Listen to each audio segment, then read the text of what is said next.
welcome back to ShallowCast. This is Nafan. Hey, everybody. Oh, sorry, I didn't mean to talk over you there. Yep. That's okay. Oh. I was just going to say, this is Nathan and then leave you room to say, and I'm Xander Grimm, or something along those lines. And I am Xander Grimm. That's why I was going to let you say it. Well, hooray! Everybody knows who we are now. I know who we are. Well, thank God for that. But yeah, what we're doing right now is, as you folks have noticed, probably, over our last soon-to-be 3 episodes, we tend to ramble about stuff and get off on tangents, and it doesn't really cohesively fit when we're trying to do structured podcasts. So what we wanted to do was kind of short little one-offs that are actually going to be exclusive to YouTube, where we just kind of focus on one subject for a quick little bit, usually going to be about a movie. And we're actually going to tackle one that Nathan just told me about recently, and I checked out. And I've been seeing it on the internet, but I just hadn't sat down and watched it, and I finally did it this morning, and now we're going to talk about it. Nathan, why don't you tell these good folks what we're talking about? We are actually going to be talking about Trollhunter, which is a found footage mockumentary that was made in Norway in 2010. I can't pronounce the director's last name. I wish I could. It's Andre Øvredal. It's something. Well, the O has the umlaut in it, so I'm not sure how you say it. But I'm not either, yeah. And I'm Scandinavian. Well, I don't feel as bad then. That's like you failing, not me. So I feel better now. Yeah. But Trollhunter it's a found footage movie in the same vein as Cloverfield or I guess Blair Witch Project. Yeah, I kind of compared it to Blair Witch Project a little bit more, which I've never actually seen, but of course people talk about it and reference it a lot, so I kind of have an idea of how it's structured, and it reminded me more of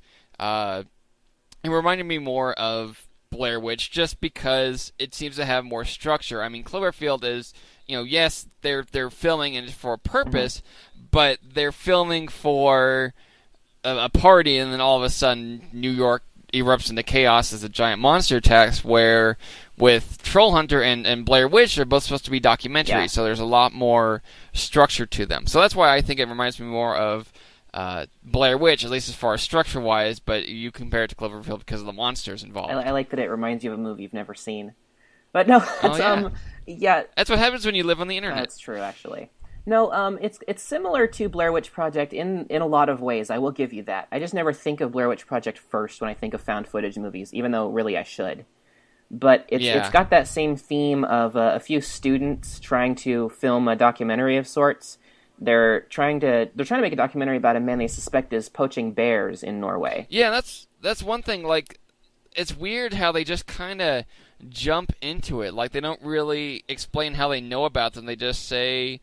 I think it's almost like they're trying to do a video about just bear hunting in general, and then they talk to the bear hunters and find out, oh, hey, there's this guy going around that's supposedly a poacher, and then they just kind of chase after him because they think it's going to be more interesting. At least that's the feel I got from I kind of think that's what it is. I mean, we know that they're university students and they're trying to do something for their college. And I'm not sure necessarily if they intended to follow him or if they were just like, let's make something about bears because this is Norway. Because apparently Norway is known for bears. Norway is known for bears, and I have a couple online friends that live in that part of the world. Okay. Yeah. Those are things I know it for. But yeah, so it's a fairly basic premise, and what I mean, spoilers obviously. That's going to be the point of these short ones, just so we can talk freely without spoilers. Because somebody got a little irked that I spoiled the weapon of Gehara. Oh, well, I thought it was. I didn't want it to ruin the joke. It's not like a plot spoiler, but it's like it's funnier if you see the sight gag is all. I just liked it more for that. If we're doing like huge spoiler warnings though, I'll remember that because if we talk about Star Trek, I'm going to talk about the massive spoiler everybody's still pretending they don't know about. Yeah, that was I know about it. I haven't seen the movie yet, but I know the spoiler. I mean, it's pretty obvious. It's but super whatever. obvious. I'm not going to bother. Yeah. I'm not going to bother seeing it or talking about it unless it's to be snotty about it. But anyway, back to Trollhunter. Go ahead. I was just going to say that that's basically the premise of the film. They follow this guy they believe is poaching bears and killing them illegally, and what they become involved with is this guy's quest, his job, which is to track down and hunt and kill, if he has to, trolls that are living in the wilds of Norway. He's basically Billy the Exterminator of Norway. It's not like he's Yeah, Billy the Exterminator. How do you not know who he is? Anyway, okay, I don't. Okay. It's reality TV. I forget you're a little bit naive about reality TV. But anyway, basically, the internet will know what we're talking about, and that's what's important. All right. Basically, the idea is that he's not hunting the trolls for sport or he's not a poacher. He is a government agent of sorts who is tracking down trolls that escape from their territory and run amok. It's kind of like in Hellboy. It's basically he's a government agent hunting down things that go bump in the night. And keeping them from getting near innocent civilians and stuff, yeah. So he's got like an official government job where he's begun cataloging the trolls, and he's got files and all this experience on how to deal with them. And the kids follow him as he goes troll hunting. I think in large part because he kind of wants them to like reveal all this footage, and he wants people to know. Exactly. Yeah, he talks about how he's tired of it. I think he actually calls it like a shitty job. Like he tires, and even at one point, he actually even kind of goes not in terms of acting quality, but in terms of story, he actually talks about how at one point there was this big nest, and they wanted to build a tunnel through it, and they had him go in and kill every single troll in that area. Yeah. I mean, he even mentions, women and children and newborns, and I just kind of had a little Anakin moment. But again, he's a much, much better actor than Hayden Christensen. Yeah. And I think it's actually one of the best scenes in the movie, just because it's like, this guy does not do this because he likes it. He does it because it's necessary. Well, I think that's an interesting scene, too, for exactly that reason. This is probably an incredibly tenuous connection, but it reminds me of the monologue in Jaws when they talk about the sinking ship and all the people getting eaten by the sharks and stuff. What is that? The Indianapolis? I believe the Indianapolis story. I think it actually is. Yeah. But boy, he is kind of like that guy, whose name I forget, even though I own the movie. But I don't pay enough attention. The only person I remember from that movie is I think the guy's name is Quint, and I think there's the shark's name is Bruce, named after Steven Spielberg's lawyer, supposedly. Yeah. No, Quint. It's Brody. Okay, Brody's the sheriff, and then you've got Hooper's the shark expert, and then Quint's the guy, the fisherman. Adrian Brody and Mr. Hooper from Sesame Street, and then 5 babies, 5 identical babies that go after the shark. If you're out there and you can draw, please make that happen. Oh my god, that'd be great. That's Put the shark in a tuxedo or something, a lawyer's suit. Oh yeah, because that's what I remember of Jaws. I've only seen it twice, and I don't think I've seen it all the way through either time. Like I've seen half of it, and then I saw the later half at a second time. I saw the second half at a later time. Sorry. It's a classic. I just haven't watched it lately. Anyway, as far as Trollhunter goes, I really like this movie. I really do too. Seriously, that's awesome. Yeah. Yeah, man. I mean, I was just holding it in because I knew you were going to be surprised after Gehara, but I really liked it a lot. I mean, honestly, the only real problem I have is I don't dig the face designs too much on them, but I understand that they're trying to push the mythology angle on that. I don't mind it for the sake of mythology. I just don't dig the designs that much, but the way they do them, I mean, I thought it was going to be just because on the cover, and I'm naive. Mm-hmm. I thought it was just going to be like them tracking one troll the whole damn time, and oh no, it's not. Oh, they could have done that, but I feel like it wouldn't have been as compelling a film. It's a lot more fun to watch them see all these different types of trolls, especially because in fairy tales and in folklore, there's that many different types of trolls anyway. They use a lot of fairy tale designs and a lot of really cool Norwegian and Scandinavian folklore in the film, and it's a Russian bear. Yeah, well, and that's the reason for the face designs of the trolls, is them having those big noses and stuff. There's a lot of classic art of fairy tale trolls looking that way and having tails and stuff. So it was interesting because it's very, very true to folklore. But it's also they also try to they make it based on reality. They incorporate a lot of details from fairy tales, but they also give some real world explanations for why things happen the way they do. Yeah, he's not using super implausible technology or anything. They basically look like giant UV lights or something. Yeah, which is what they are.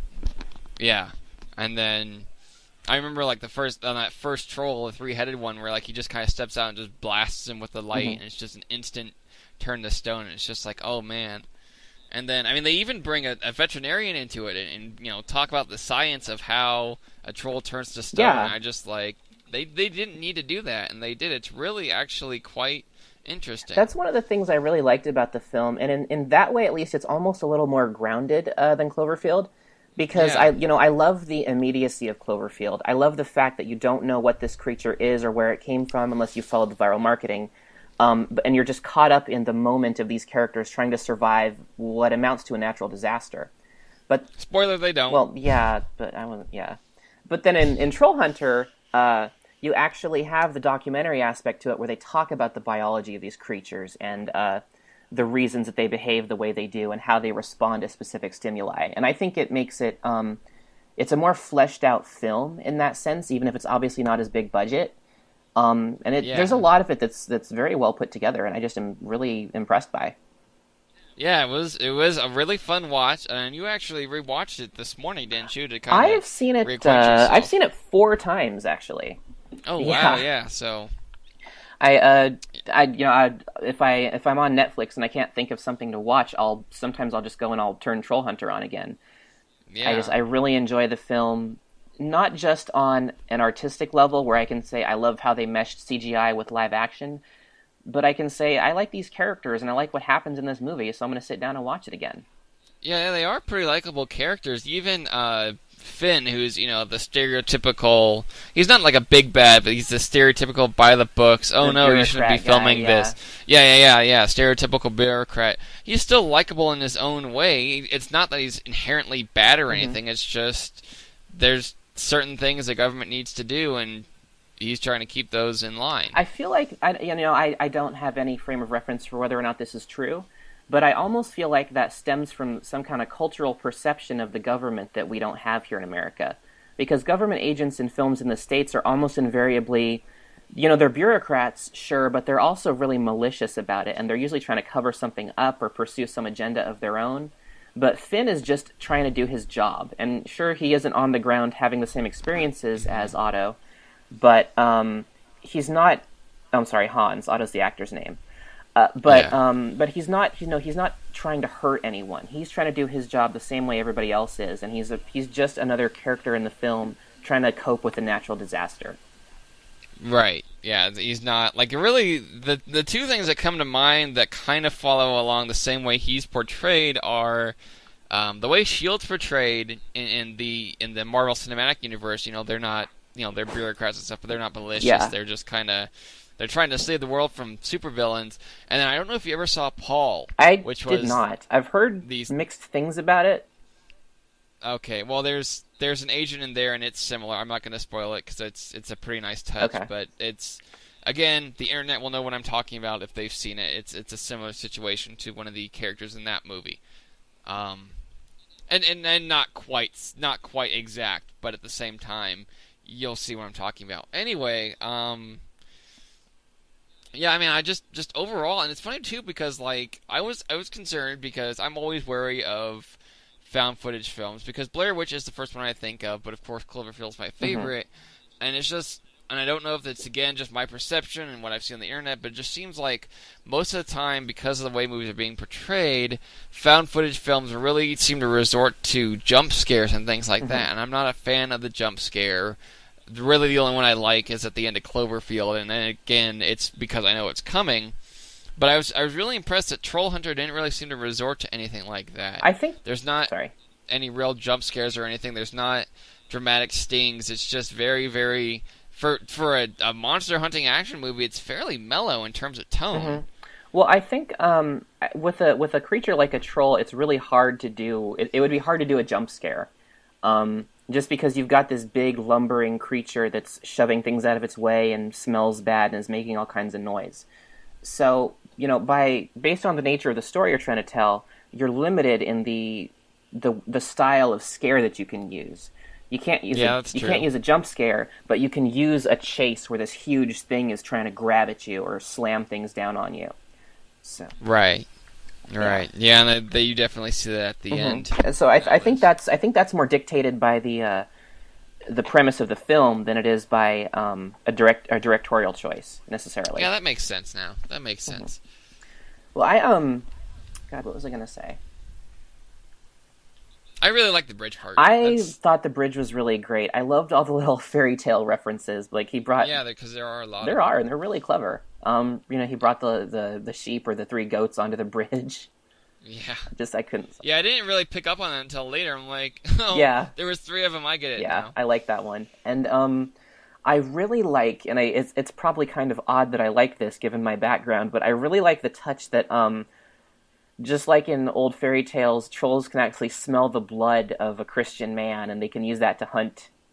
I think it's a really clever plot device. It's a really interesting touch because that is a part of Norwegian folklore. But it's also like a plot device in the film, and I thought it was really funny and really clever, and I like that a lot. Fucking hell! Are you kidding me? You going? Yeah. Alrighty, and wow, we're back. That was something. That was irritating, is what it was. Okay. I'm having internet connection issues, for which I apologize. Yeah, and I actually don't know what you were saying. I'm assuming, based on what you said about your background, that it had something to do with the fact that trolls can smell the blood of a Christian man. Yeah. So that's cool, but that'll be... Apparently you didn't stop recording. So I didn't stop talking, actually. Yeah, I think Okay. Yeah, and then when I saw that my internet connection went down, I cussed a little bit, and for that I apologize. Oh, that's going to be hilarious. But don't worry, we'll edit that together, and Okay. You cannot tell the difference, except for now when we're talking that we're editing it together. Yeah, now that we've mentioned it, we've kind of ruined the whole thing, because we could have kept it a secret. And I had an idea for a way to seamlessly tie the audio back together, but instead we are acknowledging my internet connection issues and pressing forward. That's chaos. Okay, so you had a second point that you wanted to bring up as well. I do have a second point, actually. It's my piece of trivia about Trollhunter. I like trivia. I do too. So anyway, one of the things that you or I or most listeners of the ShallowCast, because most of us are Americans, I believe, are probably not going to be aware of is the fact that most of the supporting actors in the film, aside from like the 3 kids, right, are Norwegian comedians. Oh, okay. So it's almost as if Cloverfield had a side plot with scientists or stuff, and the scientists were George Carlin and Steve Martin and Robin Williams, but in serious roles. Oh my roles. God! Don't even tempt me with that idea. I would watch that movie. I would too. That would be really good. But that's maybe my favorite little extra thing about Trollhunter is the fact that there's these really famous, culturally relevant Norwegian comedians in the film, and I don't know. I just really like that touch because it's something that you or I are just going to have no information on whatsoever. Yeah, definitely. And hold on a second.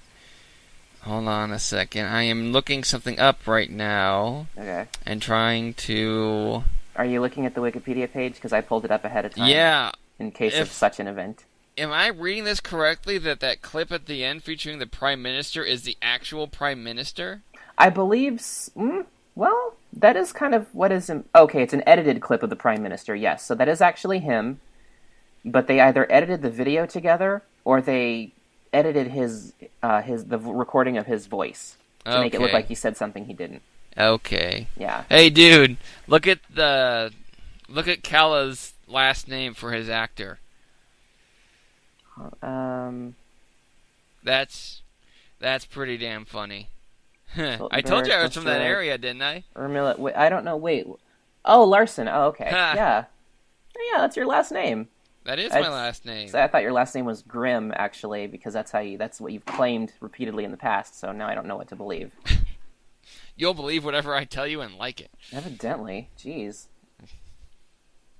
If a book can make you believe stuff, then why can't I? Well, I don't think we should get into that discussion. We're talking about trolls. We're talking about mythology. Yeah. Okay. Well. Okay. I thought you were talking about something other than trolls for a second there. No, not at all. I was talking about trolls the whole time. You know what? That was my mistake then. I apologize. But those are my main things about Trollhunter. I think it's a great movie. I got nothing but positive stuff to say about it. And it's on Netflix, so nobody has an excuse not to watch it, assuming they have Netflix and a working internet connection and a device capable of playing Netflix using that internet connection. And if you don't, it's 2013. What the hell is wrong with you? Well, there's financial limitations in place that might keep them from seeing Trollhunter. I mean, it's not inexcusable. Yeah, that's true. But I know that not everybody likes found footage movies, and that's okay because they're an acquired taste as far as filmmaking goes, and I've seen some pretty terrible found footage movies. Yeah, I don't think I've seen very many outside of Cloverfield and Trollhunter. I have seen one. I'm going to look it up right now because I cannot remember what it's called. It's like Site 13 or Site 37 or something. If I open up my Netflix... Oh, I think I know what you're talking about. I know which one you're talking about. Just in... It's really bad. I don't know if I can stomach any other bad movies after 500 mile per hour storm. Oh my god. I don't think I saw that one. That's that one I was telling you about with Casper Van Dien. That just. Okay. Well, you tell me about a lot of things, and I don't necessarily listen to them all. I think you need to watch it because I watched Trollhunter. I think you need to watch. Yeah, but Trollhunter was good. I know, but. But you can't be like, no, you have to watch this bad movie because you got me to watch this good one. That's not how that works. Imagine how entertaining your frustration's gonna be for me and by proxy the audience. I feel like though we've had that adventure during Twitter and a movie when I had to watch Birdemic and I had my little aneurysm toward the end of the film. I feel like that's ground we've already trod several times and we'll do so again. My job is not done until your ears bleed. I don't like that. It's terribly antagonistic of you. But I can try to watch it. I probably will not. I'm going to tell you that right now. I will probably find something better to do or find an excuse not to watch it. But I'm glad you didn't do that with Trollhunter because I think it was well worth the watch. It was really great. The only reason I had to take a break was because I was falling asleep from being tired and I did not want to miss the movie. Well, that's good then. Yeah, it's definitely worth a watch. Do it in one sitting if you are physically capable. Yeah, and if not, just appreciate it when you do watch it again. If you can't take it in one sitting, there's something wrong with your butt. I don't think that's a good catchphrase. Well, we gotta find something. Do we really? Yes, we do. We're on the internet. We have to have a catchphrase. Well, I guess I could just sing more Katy Perry constantly. That could be my thing. I think the audience would think you do not do that anymore. Oh, okay. Well, this has been ShallowCast, crushing my dreams on a bi-monthly basis. Tri-monthly, actually, by the way. I'm trying to get things running. Well, geez, that's a lot. I mean, I'm two down with that. 2 main episodes and the little mini ones. I'm down with that, but that is a lot. The scheduling is going to be an issue for that, but I am that's totally true. Fine with that if we can do it. Behind the scenes magic here at ShallowCast. The magic All right, is guys, happening. but we're gonna go and do internet things. I have been Nathan Soros, and I will continue to be so. And I have been Xander Grimm, and I will be so as well until I change my last name again. Yeah. And Trollhunter is available on Netflix. It is a good movie. It is probably also available from less reputable areas of the internet, which I will not mention here. So it's easy to find. Dude, Amazon's not that bad. Well, I just don't want to. I didn't want to That's a good place to stop. I don't want to openly condoning piracy is all. That's a good. Yeah, we should just stop because. All right. Yeah, this all is right. It's the end now. It's the end. It's over. Go home. In the dungeon! Turn around in the dungeon! Thought you ought to know.